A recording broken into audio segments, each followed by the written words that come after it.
В принципе, что я очень бы хотела сказать и выявить благодарность военным своей все-таки помощью. И, если честно, мое мнение о русских и украинцах очень кардинально изменилось. Из-за этого, в принципе, после того, как был удар по драмтеатру, я очень сильно изменила что-то в своей жизни, в том плане вид жизни, мышление на людей и какие люди бывают. В принципе, что я хотела бы сказать, это то, что после первого авиаудара, да, 16 марта, это первый авиаудар, если честно, просто сидел в комнате, у меня мама была на полевой кухне, помогала. Я просто сидел и делал свет на ночь. Нам дали, мне точнее лично дали батарейки от аккумуляторов, и надо было вставлять и проверять на работоспособность, и делать попозже фонарики из этих батареек и этих светодиодов. Я просто сидел, и, как говорят в специализированных инструктажах, как только вы слышите свист, любой звук, похожий на что-то летящее, ложитесь на пол. Этого звука не было. Этого звука просто не было, просто вот так хлопок, даже звука какого-то рушения не было. Когда что-то громкое падает, огромный звук. Этого не было. Я даже не знаю почему. Но я просто увидел то, что забитые окна моей командой не спасли.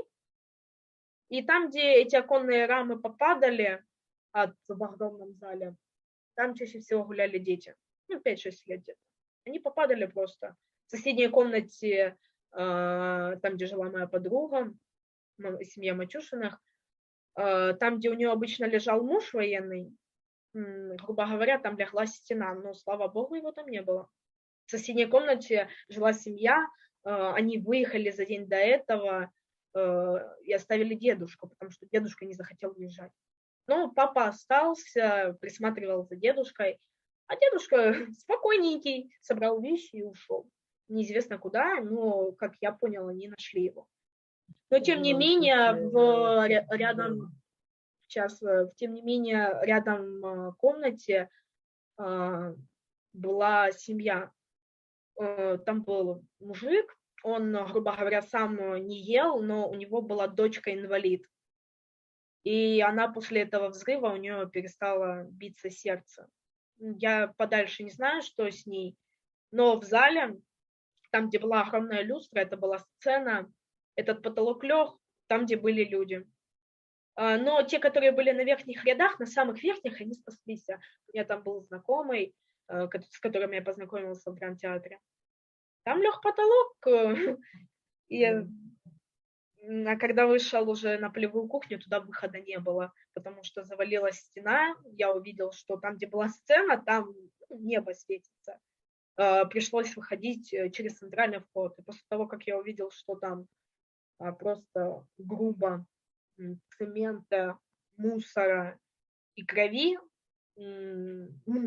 и после криков «Мама, ты где?», я понял, что мамы нет.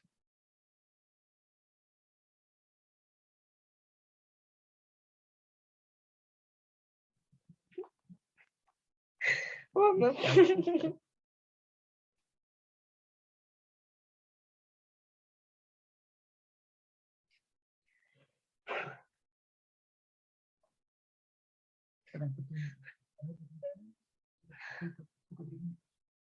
Не знаю.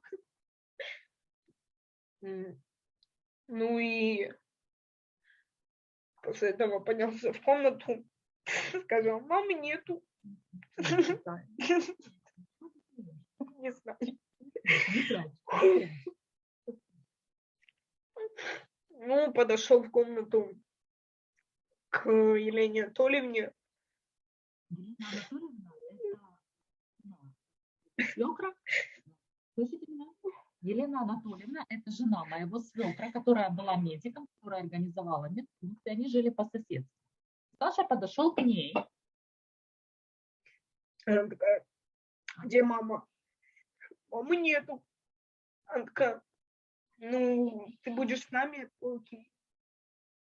Ну и после этого дальше продолжался мой путь как бы с ними. Причем я очень благодарна. Потом Елена Анатольевна приняла для себя решение, что она Сашу часто видела, Саша помогал ей. И она приняла для себя решение, что она его не оставит.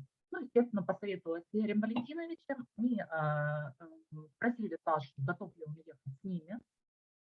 Близких, родных у него не было. И как бы, в принципе, Саша согласился, но у него и выбора не было. И потом они уже сели в машину, машина была на ходу, там что-то обклеили пленкой, и уже понимали, что просто надо убегать с Мариуполя максимально, и сели в машину. Сначала доехали до Бердянска, ночевали в Бердянске. Ну, потом как раз был момент, когда были согласованы зеленые коридоры, и они доехали до Запорожья, и потом еще неделю ехали до Львова. Ну, как бы... Тем не менее, я понял, насколько русский мир безжалостен, и то, что насколько, извините за выражение, они козлы,